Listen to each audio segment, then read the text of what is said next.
We've got another good Sundays with Serby because this week, New York Post columnist Steve Serby caught up with the quarterback of the New York Giants. That is Daniel Jones for his weekly Q&A. Now, we get to catch up with Steve. Steve, what's going on, man?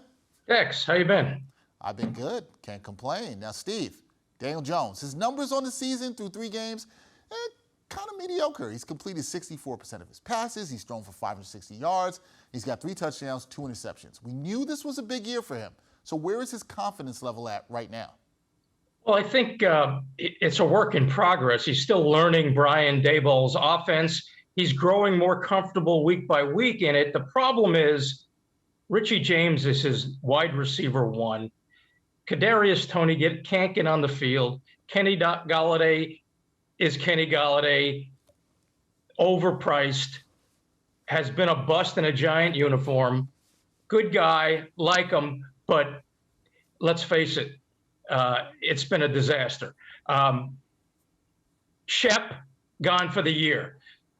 The Giants are at the point, Daniel Jones is at the point where he can't wait for the rookie Wan'Dale Robinson to return to the field. That's where it is. And the beating he took Monday night against the Cowboys was frightening. As a matter of fact, I asked him, did he hear from his mom, a concerned mom for her son? He said, well, my mom's used to it by now. It's part of football. Look, he's a smart, tough, dependable guy. He's just what the new regime is looking for. The problem is it's an uphill battle for him to remain a Giant because his contract will be up after the season.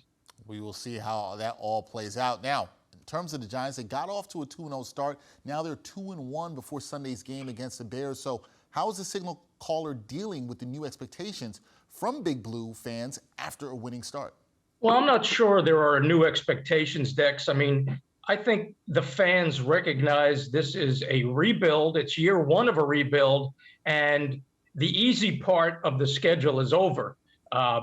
The Packers loom in London next, then comes Lamar Jackson before the schedule lightens up a little bit. But I think that was a reality jolt on Monday night against the Cowboys. The fans like the way the Giants are competing. They like the fact that they're a tough out. But look at the division. I mean, the Eagles are an elite team. Dak Prescott is coming back to the Cowboys, and it's going to be a long season. I think the fans would be happy, would be elated with 7 wins, let's say, because after the Packers and the Ravens, you've got the Seahawks, Lions, Jaguars in some order. So all those are winnable games. So if the Giants can get to 3-1 after the Bears, and that's not a gimme, there's no gimmies for the Giants this year. If they can get to 3-1, then if they're 3-3 when they head to that easier part of the schedule, there's some hope for the Giant fans, but not unrealistic hope. Okay, I thought you were going to kill all the hope for the Giants fans, but you have not done that. No, I wouldn't do that, Dex. But you know, what did you think of Chad Powers? By the way, I wanted to ask you about that. Did you ever think of coming to work and trying to fool your fellow employees with a Chad Powers act? I did not. I have not thought about that. That has not crossed my mind. See, I think everyone should try to be Chad Powers. Everybody has a Chad Powers in them.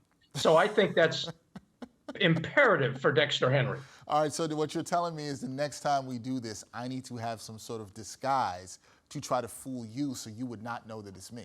I'm very easily fooled. That would be, yeah, try it. Let's see what happens. You know what? I will try it. I'm going to try to come up with a better disguise than you, Steve. But I feel like I would still know that it's you because you're rocking your signature flannel shirt. I would still know. Oh, yeah. I forgot about that. Yeah. All right. No disguise is perfect. I'm not Eli Manning. I can't pull it off. I asked Daniel Jones, would he ever consider going to Duke football as Chad Powers in disguise? He says, I don't think I could pull it off. Well, you definitely didn't pull it off there as it came off. Eli had all the makeup going on there for him, and it worked. But you know what Steve can pull off? A great Q&A. Check out his Q&A with Giants quarterback Daniel Jones. That is Steve Serby, New York Post sports columnist. Steve, thanks for joining me, man. Thanks for having me.